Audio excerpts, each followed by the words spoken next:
মানে এই ব্রাঞ্চে না, আমি ছিলাম চাকরি চকে মেট্রো স্টেশনে। মেয়ের আজকে বেরিয়েছিলাম মেয়ের কাজের জন্যে, ইন্টারভিউ ছিল মেয়ের, হয়ে গেছে। কালকে দিয়ে জয়নিং এসছি, এখন এই বাড়ির দিকে ফিরছি, এখন বাড়ির দিকে যাচ্ছি।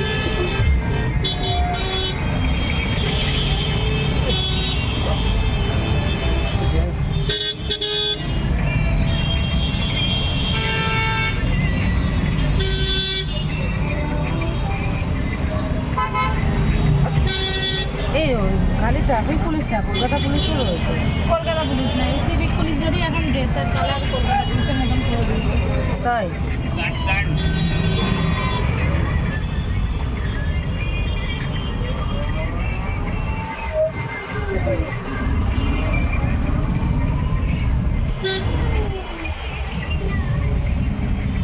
হন্ডাতে চাকরি হয়েছে, ভালো চাকরি হয়েছে, শোরুম।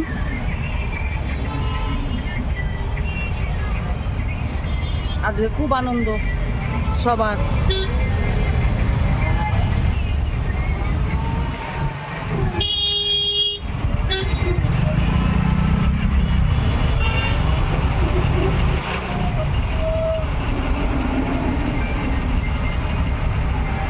বাবা অটোর লাইন দেখ, আমার সাথে আসছিলাম, দেখছি তো সেটাই। কিছু হয়ে গেল। লুকিং গ্লাস বসাবে তো এখানে মনে হয় অটো প্রচুর আছে, লাইন দেখেছিস কিরকম? হবে না সত্যি গভর্নমেন্টের দিকে এই লাইনের থেকে প্যাসেঞ্জার নিয়ে গেছি আমি। কিছু বলেনি তোমাকে কেউ? দাঁড়িয়েছি, হ্যাঁ, তো উবের অ্যাপ ছিল আমার, পরে এসে বলছি কি আইলেক্স যাবো। আইলেক্স ওই যে তোমার হসপিটাল নার্সিং। 5 জন অটো এসে আমাকে কথা দিল, আমি মোর অটো করতে যাচ্ছে, যে বলা হয় আইলেক্স বলছে হ্যাঁ আমরা আছি তো। আসবো দিদি, উবের আছে? আমার তো দোকানে আসবে, ঠিক আছে আমি সামনে আছি তো, আমারটা দিদি তোমার আসবে। দেখি যেই বলছি সেগুলো পারি, উবের দিদি বসো মানুষের ফোন দিতে হবে না,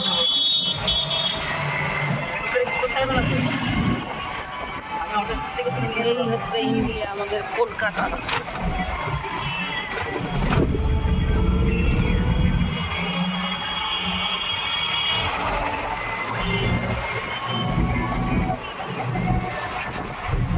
এটা আমার তো গভর্নমেন্টের হলো না। তুমি কি তখন দোকানটা দেখি দাঁড়াতে বলেছি? কোথায়? এবার বলো। না, আমি তোমাকে বলছিলাম যে ওই ওয়ামো দেখলে ওখানেও আমি কাজ করতাম লকডাউনের আগে। তখন বলছিলাম কি আমি দোকান তো দেখালেন না না সেই তাও কি এদের মেন অফিস সেই যাদবপুর, সেই যাদবপুরে ইন্টারভিউ দিয়েছি একা একা। এখন তো এই হাজার মাকে নিয়ে যাই গেছি হয়তো, তাই আগে একা একাই যেতাম। জব করবে যদি এইটা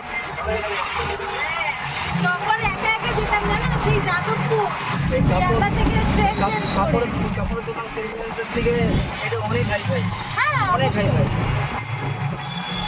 দিয়ে ওই যাদবপুরে এদের মেন অফিস বুঝেছো, ওখানে ইন্টারভিউ দিয়েছি, সিলেকশন হয়েছে। ওখানে 7 দিন ট্রেনিংয়ে গেছি, মানে যেহেতু ফুড কাউন্টার, ওদের খাবার দাবারের একটা ট্রেনিং থাকেই আলাদা। ওদের ট্রেনিংয়ে গেছি 7 দিন। দিয়ে আমার 7 দিন চকে স্টোর ছিল একদম স্টেশনের উপরই, মেট্রো স্টেশনে। মানে আমি মেট্রো থেকে নামতাম, সিঁড়ি দিয়ে উপরে উঠতাম, রাস্তাতে বেরোতে হতো না, মেট্রো স্টেশনের ভিতরেই ছিল। আবার ওখানে করতাম সকাল 9টা থেকে সন্ধ্যা 7টা অবধি। আবার ওখান থেকে নিচে নেমেই মেট্রো ধরে বেরিয়ে আসতাম। তখন তো নপাড়ায় থাকতো, আমার সুবিধা হতো তখন। তবে এই জবটা খুব ভালো জব পেয়েছো, কি অপরূপ সেটা একটু উল্টো দিক, ঠিক আছে? তাও অনেক ভালো। এর আগে যেটা পেয়েছিলাম কোথায় শুনলে, সোদপুর, ওটা তো আরো উল্টো দিক। ওই জন্য তো যাইনি আমি। কিসের ছিল? Same. সেম এরম ওইখানে আমার ছোট বোনের মেয়েও গেছিল, আমার বোন গেছিল ওখানে। ও ওখানে করলো না, ও এত বাজে জায়গা। মানে খুব অপরূপ, মানে একটা টোটো বাস কিছু পাওয়া যায় না। এটা তাও তো অনেক সোজা। ঠিক আছে, ঠিক আছে মানে সোজাই বলতে পারো। গাড়িতে একটা টোটো, ঘোড়া 1 নম্বর দিয়ে 1 বাস, গল্প finish। তোমার ডিউটি করার থেকে চালু 10টা 10:30। 10:30 তো তুমি বাড়ি থেকে কটার সময় বেরোবে? 9:30। 1 ঘন্টা এনাফ টাইম।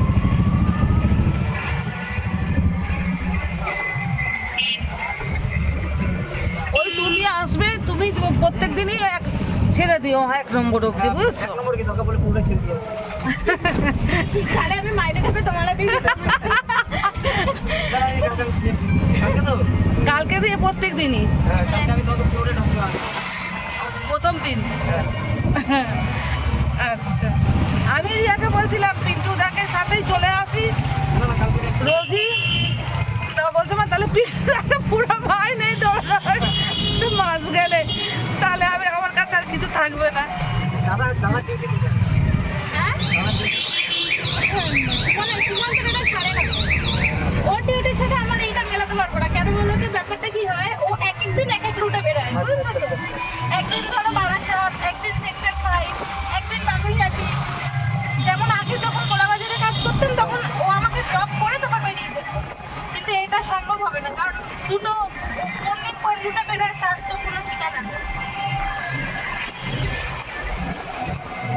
দিদি, তুমি একদিন বাইকের র্যাপিডো দেখবে তো? আরো আবার নেক্সট ভিডিও নিয়ে আসবো। বাইক র্যাপিডো টাটা, এবারে বাড়ির দিকে যাচ্ছি। ওখানে বাই বাই। 90 টাকা দেখিয়েছিল সকালেই। আমি র্যাপিডোতে